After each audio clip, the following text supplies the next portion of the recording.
with your hands. So if you go down with your hands, you have not kneel down the way the camel will kneel down. The camel will kneel down using his what? His knees. So you don't kneel down with your knees, go down with your palms. So the Sheikh said there is nothing wrong with the text of the hadith, not any call again. So that Ibn Qayyim alayhi rahmatullah made a mistake. The hadith is not talking about the front one, the back one. It's talking about the knees. So don't kneel down the way the camel kneels down. You go down with your own hands. So, and this is what is buttressed by the statement of Abdullah bin Umar radiallahu anhu. The Shaykh also brought the hadith of Abdullah bin Umar radiallahu anhu that he would do that whenever he wanted to do sujood, he will go down with his hands.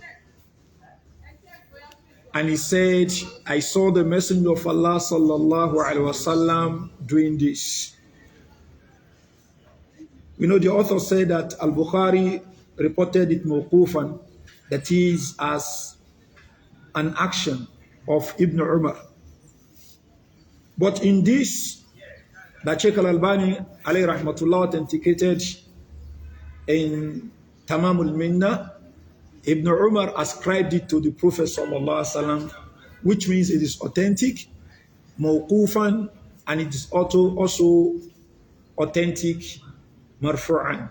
It is traced to the Prophet sallallahu alaihi wasallam. And this is what Ibn Hajar is talking about here when he says that وَهُوَ أَقْوَى مِنْ حَدِيثِ وَائِلٍ, that this hadith of Abu Huraira is stronger than the hadith of Wa'il bin Hujr. Then he brought the hadith of Wa'il bin Hujr. The hadith of Wa'il bin Hujr is رَأَيْتُ رَسُولَ اللَّهِ صَلَّى اللَّهُ عَلَيْهِ وَسَلَّمَ, I saw the Messenger of Allah sallallahu alaihi wasallam إِذَا سَجَدَ, whenever he went for sujood, وَضَعَ رُكْبَتَيْهِ قَبْلَ يَدَيْهِ, he will place his two knees before his two hands. That is the opposite of the order given by the Messenger of Allah sallallahu alaihi wasallam, as contained in the hadith of Abu Hurairah radiallahu anhu, is what is contained in the hadith of Wa'il bin Hujr. Wa'il bin Hujr is said to have seen the Messenger of Allah sallallahu alaihi wasallam placing his knees before his hands. So Ibn Hajar then said, Akhrajahu al-Arba, the four reported this. فَإِنَّ لِلْأُولَى شَاهِدًا مِنْ حَدِيثِ Ibn Umar. Then instead of corroborating this one, he corroborated the first one, which is the hadith of Abu Huraira, with the author of Ibn Umar, that Ibn Khuzaymah put in his Sahih, and Al-Bukhari reported it mu'allaqan, likewise as a practice of Ibn of that the Messenger would place his knees, which means we have two hadith now. The hadith of Abu Huraira, which has to do with the command of the Messenger of Allah sallallahu alaihi wasallam, do not go down the way the camel goes down. Put your hand first. That is, don't put your knees first. Then the hadith of Abdullah bin Umar radiallahu anhu, that he would go down with his hand first before his knees. These two hadiths are contrary to the hadith of Wa'il bin Hujr, who said he saw the Messenger of Allah sallallahu alaihi wasallam putting his knees first before his hands. Now the hadith of Wa'il bin Hujr is the hadith of Sharik bin Abdullah al-Qadi. Sharik bin Abdullah al-Qadi was a judge. But when it comes to the issue of hadith, is da'if. When it comes to the issue of hadith, is da'if. So, and that's why a lot of scholars, they say the hadith is da'if. So, Sheikh Al-Albani alayhi rahmatullah argues, even if the hadith is said to be sahih, it will be going against two hadith, which is that of Abu Hurairah, which are that of Abu Hurairah and that of Ibn Umar. Not to talk of the fact that the person who has reported it is Sharik bin Abdullah al-Qadi, that the scholars of hadith do not take his hadith when it comes to what? When it comes to hadith. He was a judge. You know, in the field of hadith, somebody might be a pious one, somebody might be a God-fearing one, somebody who observes Salah a lot, fasts a lot, and things like that. Scholars of hadith do not, because of that, take the hadith of such a person, unless if the person enjoys retentive memory, which may be what? Dab to Sadrin or Dab to Kitab. That is, if the person has good memory with which he can retain a hadith. And how would they know that somebody has a retentive memory? This is when his hadith do not go against the hadith of the Siqat, of those who are what? Siqat, those who also enjoy retentive memories. When it talks, his speech agrees with theirs. His speech is not going against theirs. So they say this person has what? Retentive memory. So, and it may be Dab to Kitab, maybe he's writing it down. He doesn't memorize much, but he writes down.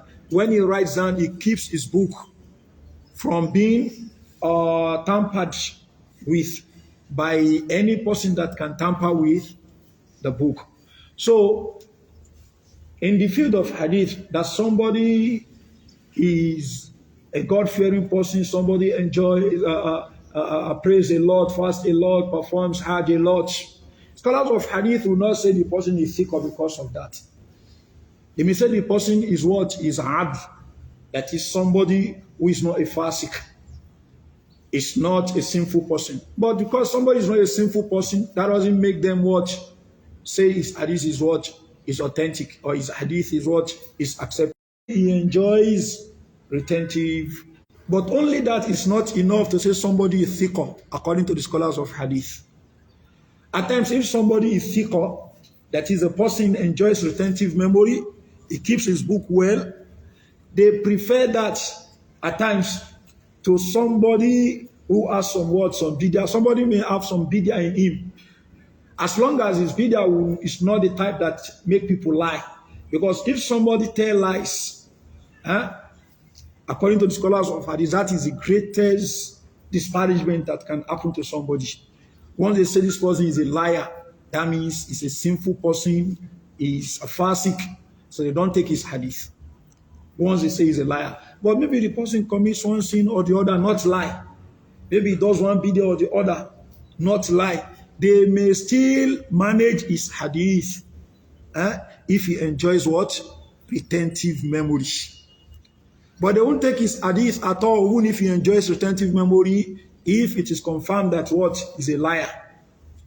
Because definitely he has lied against the Prophet ﷺ. But if it's not somebody who's a liar, then he also enjoys retentive memory. They say, MashaAllah, we can still manage this.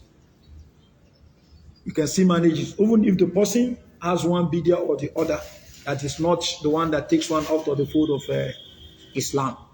So Sharik bin Abdullah al-Qadi was a pious person, but the retention is not there. The retention wasn't there. So for this reason, this hadith that he reported from Wa'il bin Hujr, that Wa'il said that he saw the Messenger of Allah sallallahu alaihi wasallam going down on his knees before his hand. The hadith is said to be what?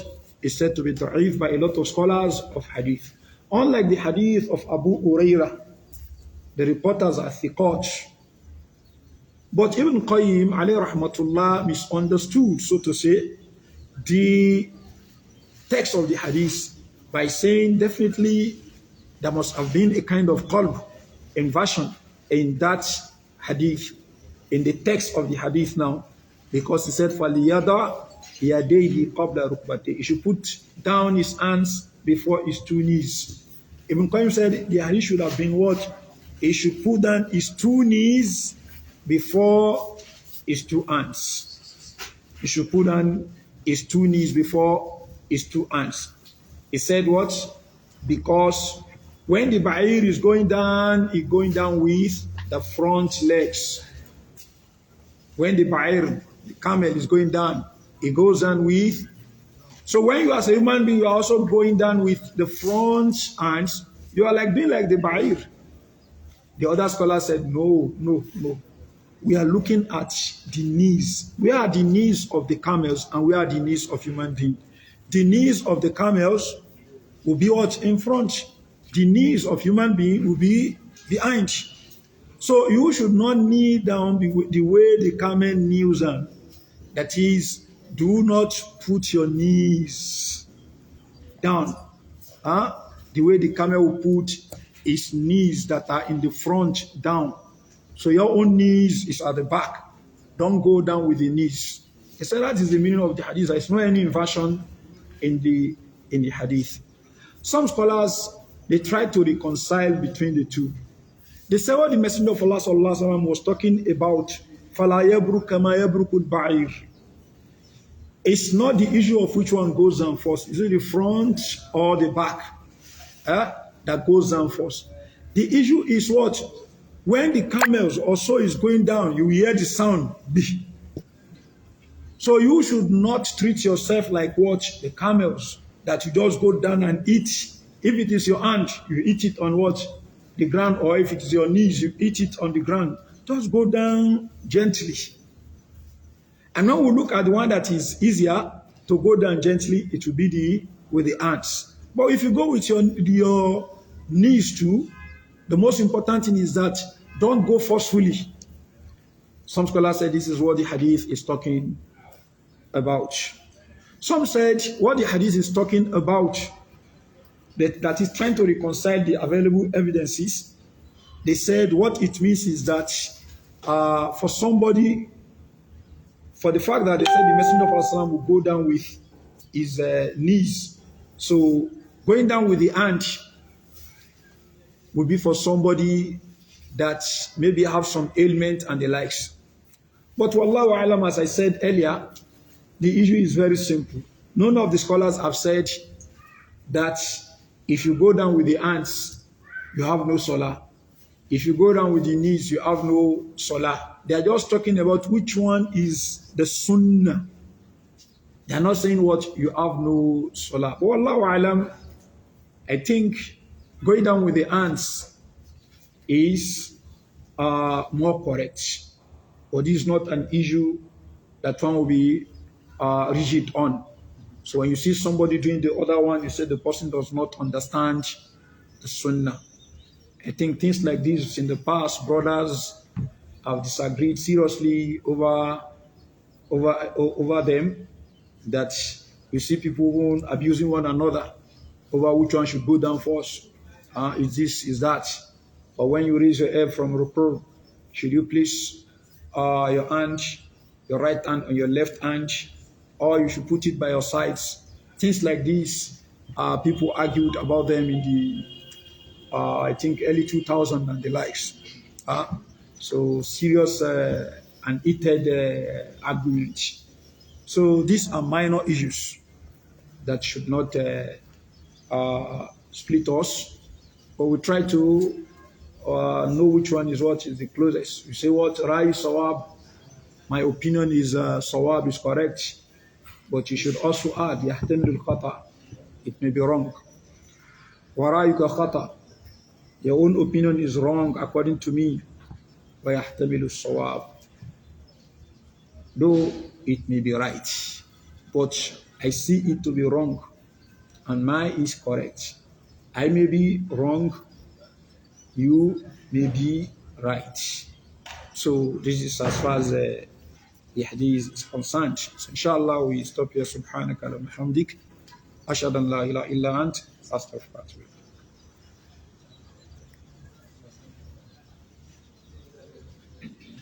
Now, Ask about the year to masjid. Now, Is there the year to masjid for Muslim, like a salah? now is there tahiyatul masjid in a place that is said to be a musalla? Since we have called it a musalla, so the basis is that there is no tahiyatul masjid when we go there. So a musalla is not a masjid. A musalla is not a masjid. So when we go to musalla, we don't observe tahiyatul masjid. And that's why the place that we observe salatul Eid, when we get there, we don't observe tahiyatul masjid because it's a musalla.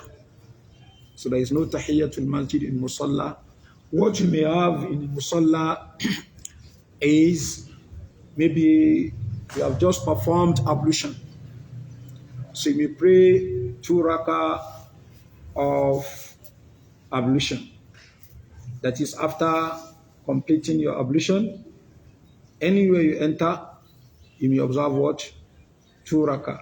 Not because you have entered that place, but because it is good to observe 2 rakah after the performance of ablution. The Prophet sallallahu alaihi wasallam said to Bilal one day, he said, سمعت خشخشتك في الجنة بما سبقتني. I heard the steps of your legs in Al-Jannah. That is, Messenger of Allah sallallahu alaihi wasallam had a dream, and he saw the legs, he saw the steps, he heard the steps of Bilal in Al-Jannah. He said, Bima sabaqtani, how did you get there before me? He said that Ma tawadda'tu qattun, I will not perform ablution at all, illa sallaytu rak'atayn, except that I observe 2 rak'ah. Then the Messenger of Allah sallallahu alaihi wasallam said, Bihada, that is with this, you have done what? You have preceded me, that is, I had the steps of your leg in Al-Jannah. So with this, it is established that when we perform wudu, it is good that we observe 2 nafila. So when you enter a place that is considered a musalla, you observe nafila if you perform ablution. But if you have not newly performed ablution, so there is no need for you to observe nafila of tahiyatul masjid.